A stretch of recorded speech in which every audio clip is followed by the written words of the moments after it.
Hello everyone, welcome to our channel.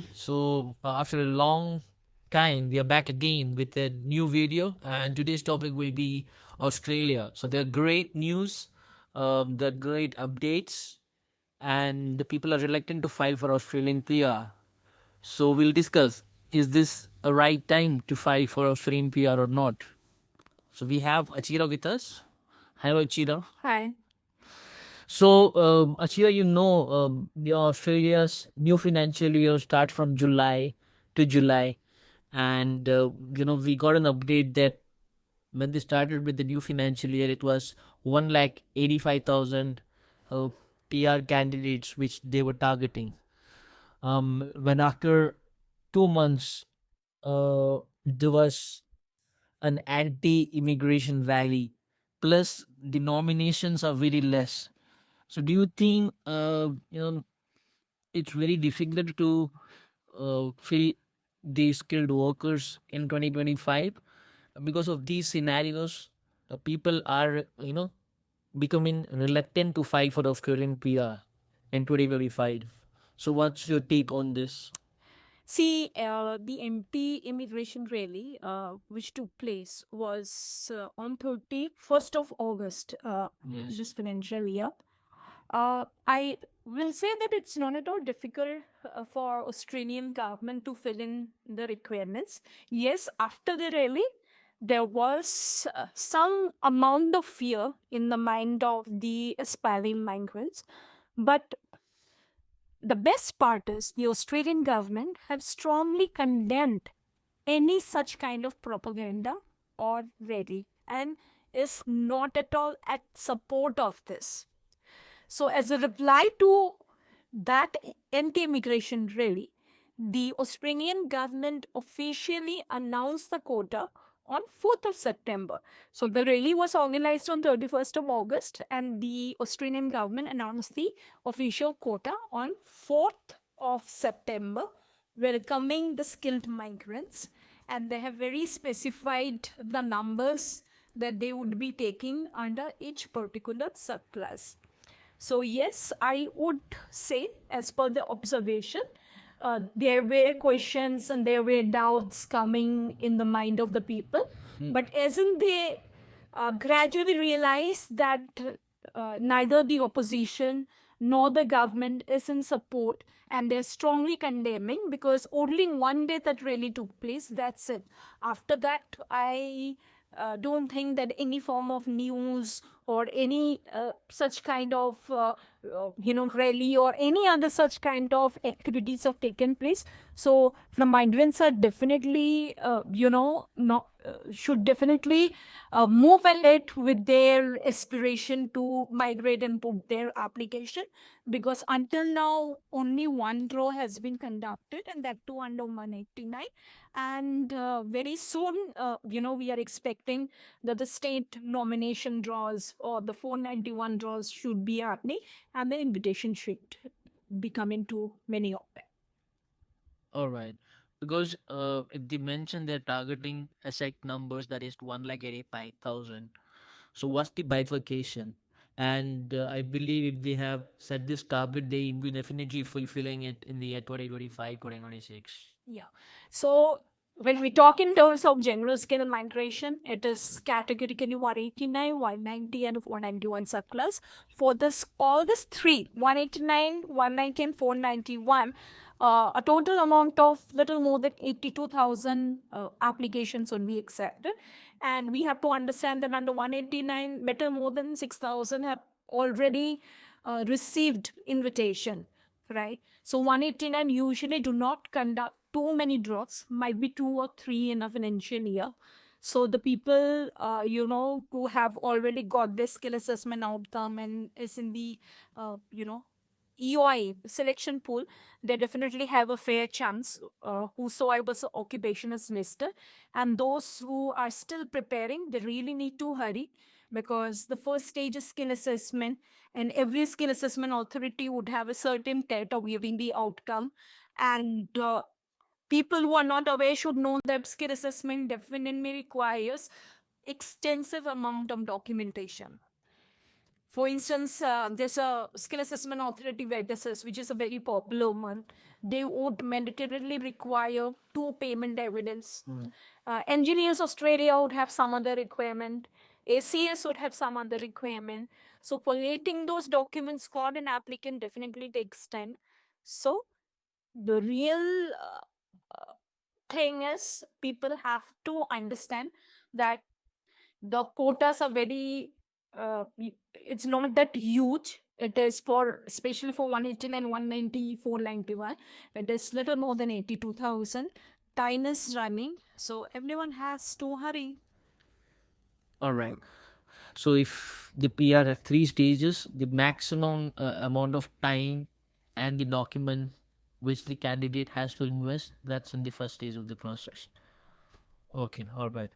And my next curious question is, people are more often choosing NSW and Victoria over any other province or state.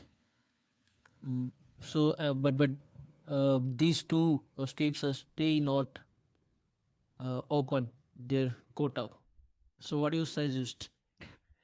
As we have been suggesting that an applicant should be open to all the states wherever their occupation visibility is.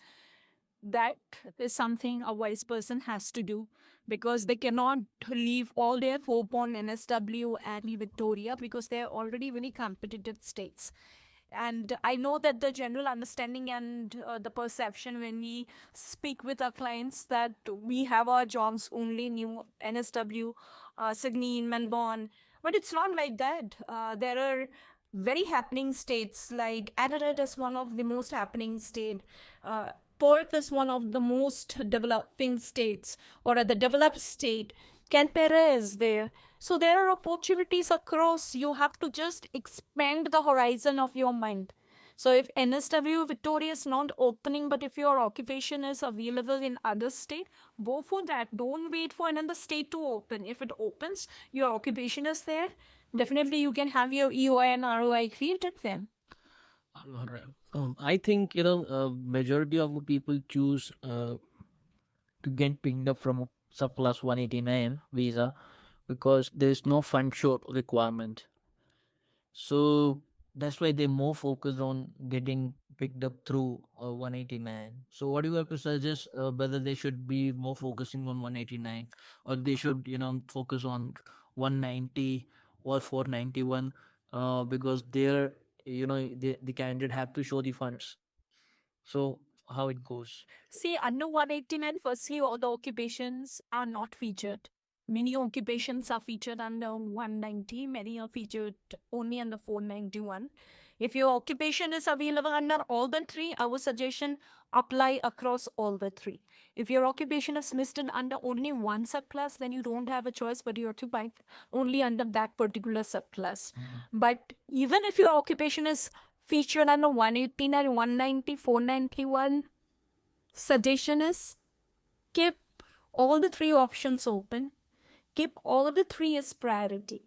As much as 189 does not have any functional requirement, but it is highly competitive, because compared to 190, 491, the processing time under 189 is little lesser, because they do not have any kind of approval requirement or nomination stage involved in it. All right. So when we talk about Canada, the financial requirement is based on the number of dependents or the family members that based on that they're calculating the fund show. Whereas in Australia, how the fund show is calculated? Australia also, I would say, is pretty similar, because they have a requirement based on the primary applicant independent. But yes, they give a kind of a leverage. When I say a leverage, it is like whatever amount is asked by a particular state, and whatever you have, show them as a proof. Remaining whatever is the deficit, there are alternatives to it. What alternatives are there? Definitely, when a client comes to us, we'll discuss that in details. All right. As you mentioned that in subclass 189 there's a list of occupation, and majority of the people are not aware about it. So if someone from our some viewers want to know that under which subclass their occupation is falling. So how they can get to know it? One mean, they can definitely check through the Australian government website. Okay. Secondly, they can reach out to their respective consultancy, because how in Hotophiles Explore Visas we do is that we filter the resume. When we say filtering the resume, it is in terms of identifying the most appropriate and the closest NZ code that matches with their skill set. Definitely giving them a fair idea of the points where they're standing and under which particular subclass their occupation is featuring. So these are the things which is required at an initial stage for an applicant to understand properly to take an informed decision. Okay, all right. And wanted to know if somebody gets an Australian PR and they, do their first soft landing and they want to come back to India, and then if they, go after 3 years or 2 years, how they can upgrade it will they be eligible to renew their visa, or there's some mandatory stay which they need to show in Australia, or what's the process of upgrading it to Such as see, for citizenship, it is a very clear. it's a PR, when you get in 190 a PR, so the candidate got the PR. Yeah, see, like if it's a PR, definitely it's not like they just do a soft landing and come back and they forget, because the visa that has been issued is a multiple entry visa. It's a 5-year visa.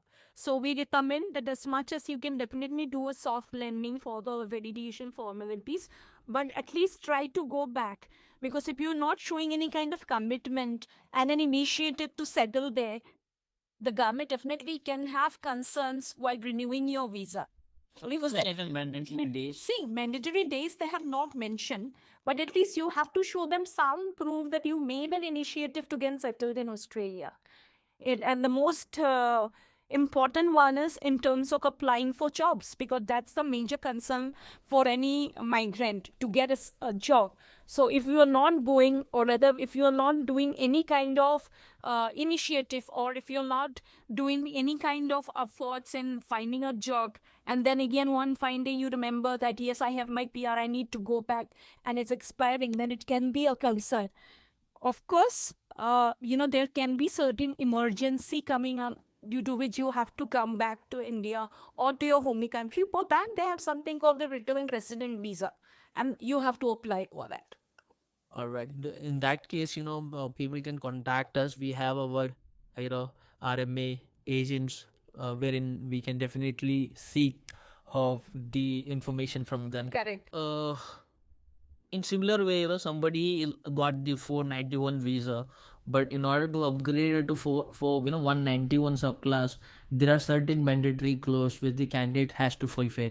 But someone gone and came back to India, will they be eligible to apply for 191? As somebody got a 491 visa, whatever changes happens after getting the visa, that will not be implicated on that particular person.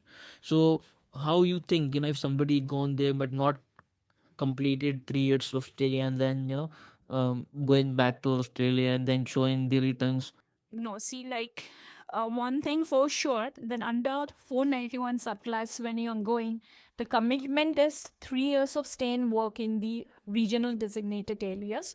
So until and unless you have fulfilled that commitment that you have given to the government, you cannot upscale it to 191 subclass.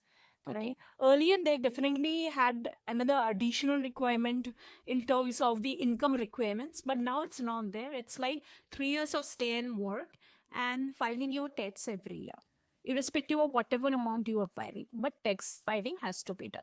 So under 491, they're very particular, because even if you're changing the regional area, or even if you're changing your residence, the PIN code, you have to keep the government updated about it. All right. Yes, and if a couple migrate to Australia, the 491 visa, is it mandatory that both husband and wife should meet the conditions of 191 visa in order to get a permanent residency? No, the conditions are applicable only to the primary applicant and not to the defendants. All right. And why our viewers should choose how to find such more visas? So, qualified system visas, an applicant or an aspiring applicant should consider because we provide transparency in our counseling, right guidance, and no chasing after parents. All right, that's nice. Thank you so much.